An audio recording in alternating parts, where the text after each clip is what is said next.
Good day, everyone. Welcome to our first pre-recorded class for English 9 for the school year 2020-2021. Now, as you go along with this video, make sure that you have your modules with you, and you can also have a pen and a paper so that you can jot down notes so that you may be able to follow along with some of the points that has been given.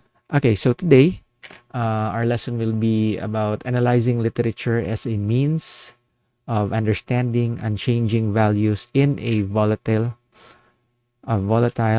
uncertain, complex, and ambiguous world. Okay, so we have the pandemic right now, and alam naman natin that there are many things that are really uncertain in these times. We don't know when we can have our face-to-face class, so uh, there are many things that is happening around the world right now, and well, we can also go back to literature and see kung ano yung ginawa ng mga writers na to when they were also faced with uncertainty, ambiguity, a very volatile world. What did they do? Okay, what were their feelings? Okay, so I have here I think you can find this in your module 5, a poem written by Langston Hughes. Okay, he was a Black American in the time where the U.S. in or America was in a uh, situation where racism, discrimination, segregation was so rampant. In fact, um, a black cannot eat with a white during that time, so they were always segregated. They were, even if they were not slaves, but they were treated as if they were slaves. So what happens to a dream deferred? Does it dry up like a raisin in the sun, or fester like a sore and then run? Does it stink like rotten meat, or crust and sugar over like a syrupy sweet?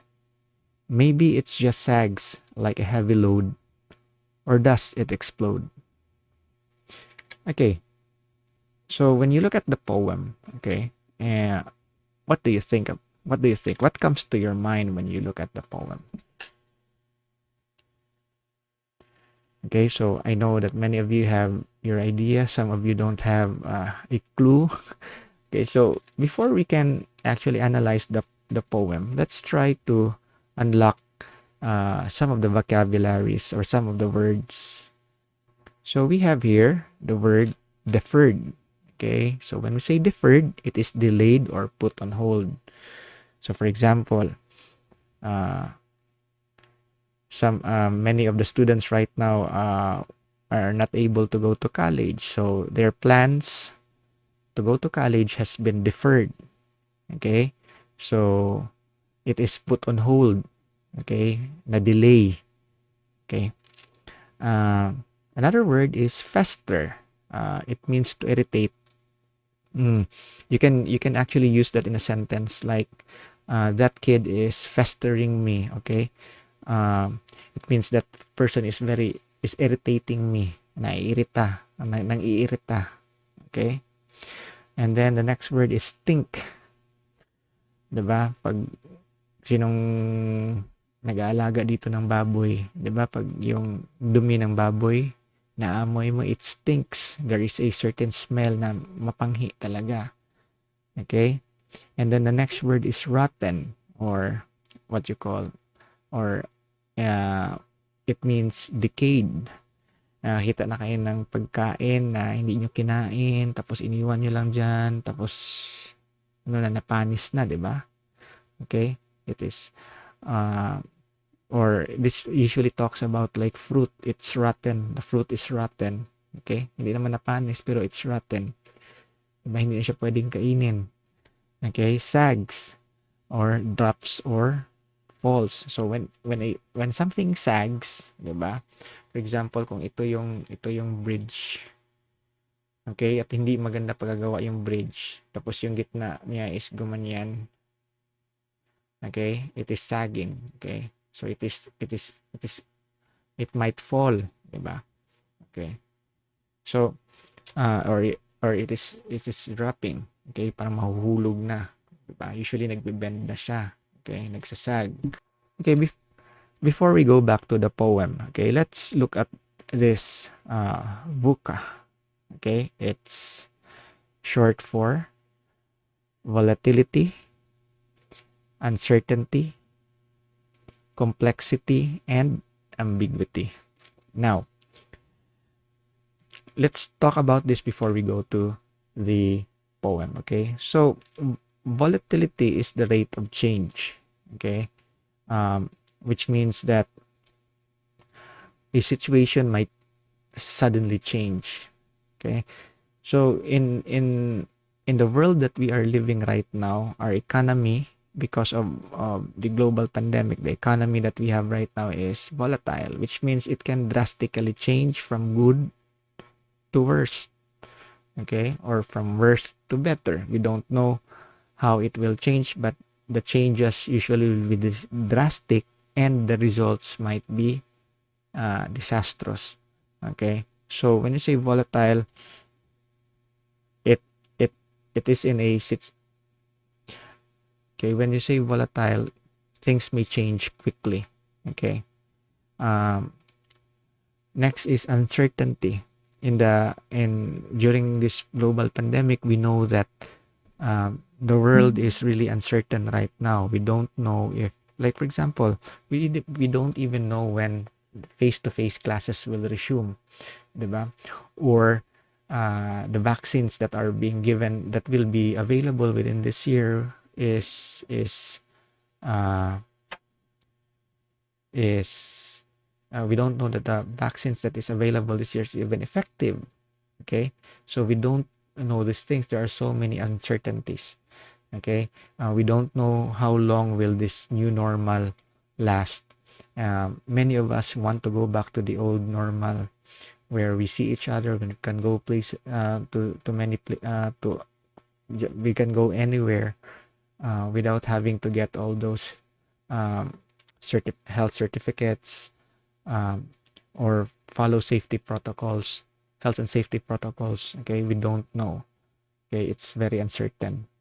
And then we have what we call complexity. Okay, we understand that the world, many of you, as you're growing up, is now beginning to understand how complex the world is, uh, and sometimes you have a hard time coping up with the complexities of life, and sometimes you do not know how you will be able uh, to handle the situations. Okay, so you will understand that when something is complex, there are multiple layers. Okay, that you need to not only understand but to decide on. Okay, that's the reason why when we look at the problem in Mindanao, okay, uh, it's not an easy problem to solve. Even with the NPAs, these are complex problems that even ourselves cannot solve. Okay, so there are many decisions that have to be made because of these complexities. And then we have ambiguity, which means it has a lack of clarity, diba? About a meaning of event. It's not just about the meaning of event. It's just that you are not really sure about something. There's no clarity. Hindi malinaw.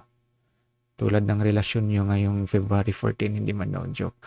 Okay? So, these are things that you will encounter as you grow up. The change in situation will be drastic. Okay? There will be uncertainty.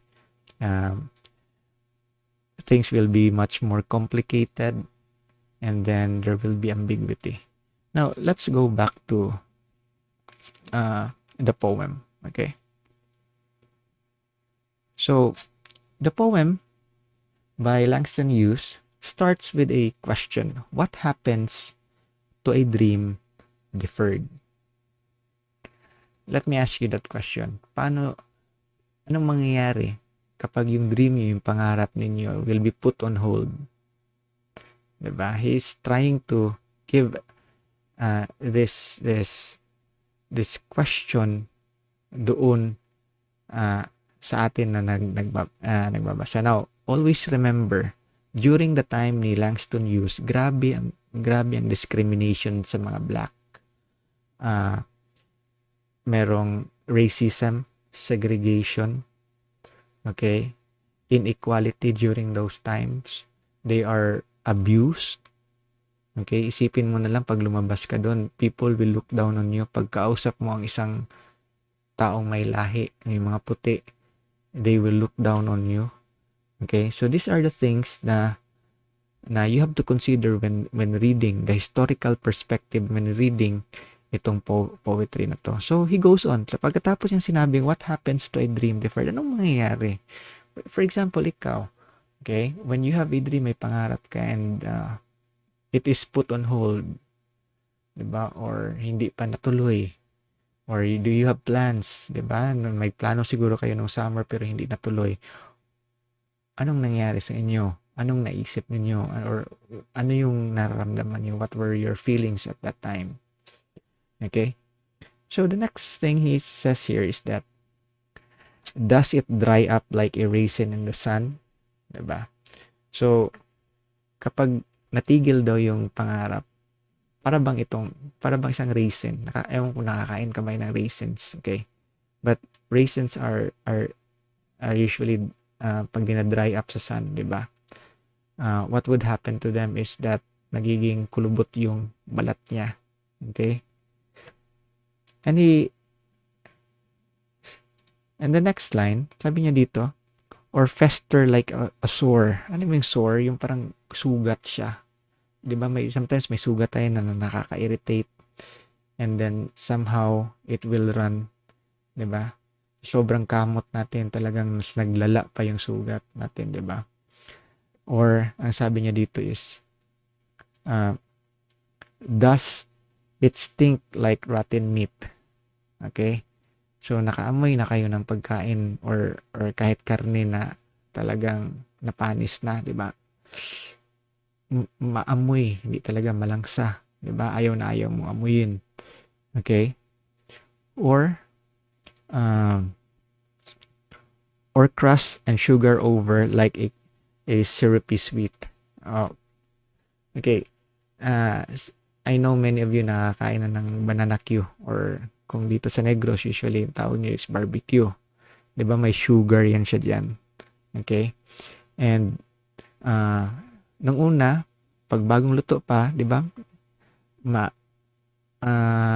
Pag bagong luto pa yung banana Q or yung barbecue, anong makikita ninyo yung sugar niya? Diba makinis? Or shiny pa yung sugar? Diba? Pag hindi mo siya kinain, katagalan na nangyayari sa sugar, nawawala yung kinis niya. Diba? Nawawala yung shine. Okay? So, yun ang ibig sabihin niya dito, or crust and sugar over like a syrupy sweet. So, yung shine ng sugar nung bagong luto pa lang, ano nangyayari? Nawala na. Diba? Next is, what we have is, sabi niya dito, maybe it just sags like a heavy load. Parang may dinadala ka, 'di ba? Have you ever tried na may dinala ka mabigat? Nung una, straight ka pa, katagalan, anong nangyari? Why? Because it's so heavy, 'di ba? You are sagging, 'di ba? Nagsasag na yung katawan mo because of the weight. And then the next question is, sabi niya dito, or does it explode? Okay. So when a person, diba? Hindi niya sinagot kung anong mangyayari. Hindi niya sinagot. Mapapansin niyo dito, hindi niya sinagot. The question is, what happens to a dream deferred? Anong mangyayari sa isang dream na hindi natutuloy? Diba? I think, if you would look at this, Mr. Langston Hughes, okay? At that time na grabing kahirapan sa buhay nila, they were experiencing situations that are volatile, that are uncertain, yung future nila uncertain, merong ambiguity yung future nila. Okay? Yung mga dreams nila are usually put on hold, 'di ba? Do you think yung mga negros, yung mga blacks at that time, they do not have a dream? Yes, they do have a dream. And sometimes yung mga dreams nila, hindi nila na-realize because of what was happening during during their time, where there is so much inequality, na hindi sila makapag-aral sa college. Kung makapag-aral sa college is they are not given the best education. So, many of the black at that time, hindi natutuloy yung mga pangarap nila. It is always put on hold because of the social injustice na naranasan nila during that time. Tayo, bilang mga Pilipino, we have so many freedom. Sometimes nga, we abuse those freedom that we have. Diba? The privileges that we have. But during the time of Mr. Langston Hughes, he has to experience so many discrimination, segregation, social injustice, diba? That sometimes, and most of the times, their dreams are put on hold. Okay? So what do we do? What do we do? Okay? The question is, what do we do? Okay? If this world is constantly changing, things might change fast, and it might be disastrous yung mga changes na yon. If there is no clarity in the future, there are so many uncertainty. Tayo bilang isang tao, what do we need to have so that along the way, hindi rin tayo madala, okay, with all the changes that is happening. Okay? At sabi nga nila, the only thing that is constant is change. Yes, that is true. But when we change, I hope we change for the better. Okay. So, there is one thing that we have to understand when it comes to VOCA. Okay? There is volatility, uncertainty, complexity, ambiguity. But how do we face all these challenges in our life? Okay? One of the things that we need to have is what you call values. Ano ba yung mga values na pinanghahapakan mo? When I say the word value, it is something that is important. That is something that is important. Okay, what are things that are important in your life that will take you from this messy situation, put you in a strong footing, so that kahit anong mangyari sa buhay, you are still standing tall. Okay, so values is a person's principle or standards of behavior. What are your standards of behavior? Diba? Pag sa bahay kayo, what are your standards of behavior? What are your principles? Okay? It is one's judgment of what is important in life. So here is one thing. When you have something that is important, okay, you make sure that you keep that.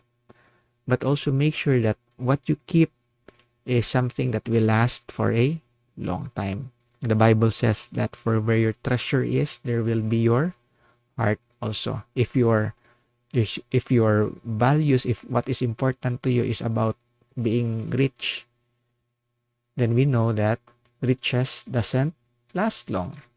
Diba? If our values is all about family, then that is good. If our values will be about integrity, diba? Courage, about love, and these are things that will take you a long way. Okay.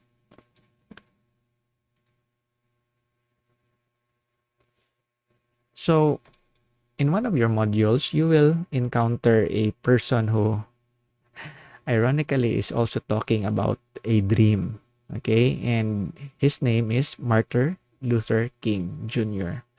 This is actually one of his speech. This is actually his speech in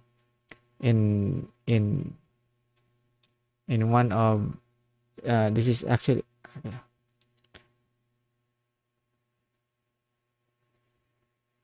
so in one of your modules you might encounter the speech that was given by Mr. Martin Luther King Jr. entitled "I Have a Dream." So what I have here is excerpts just the small parts of his speech. And we will be talking about how we can face volatility, what else? Uncertainty, complexity, and ambiguity in this world. And through the speech of Martin Luther King Jr. He says here, but 100 years later, the Negro is still not free. Okay, so understandably, during this time, when Martin Luther gave this speech, even though there were already no slaves in America at that time, but the the the black community was still in so many social injustices. There were racism, segregation, social injustice. Uh, they were not treated equally. Okay, they do not have the privileges that white people have. So this is what he is saying here. The Negro is still not free, even if they are not slaves, but when they go about in society, they are still limited. Diba? So 100 years later, the life of the Negro is still sadly crippled by the manacles of segregation and the chains of discrimination. So they are heavily discriminated. 100 years later, the Negro lives in a lonely island of poverty in the midst of a vast ocean of material prosperity. 100 years later, the Negro is still languished in the corners of American society and finds himself an exile in his own land. And so we've come here today to dramatize a shameful condition. So it is a very shameful condition that they are in. Okay. So what does he dream about? Okay, even so, he says here, even so, and so even though we face the difficulties of today and tomorrow, I still have a dream. It is a dream deeply rooted in the American dream. I have a dream that one day this nation will rise up and live out the true meaning of its creed.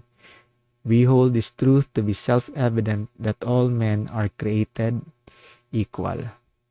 Okay, so this is the dream that Martin Luther is holding on to, that everybody, whether black, white, will be treated equally.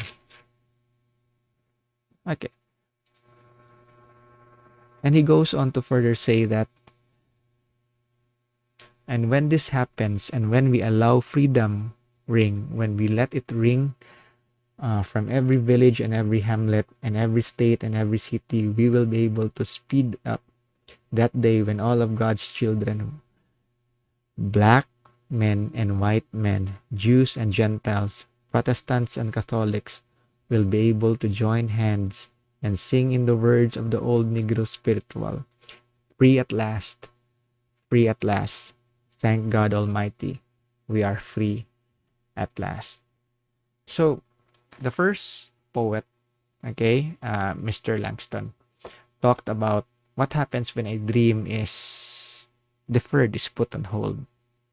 And then we have here Martin Luther King Jr., who was able to vocalize, okay, to be vocal about the dream that he wants to see with the black community.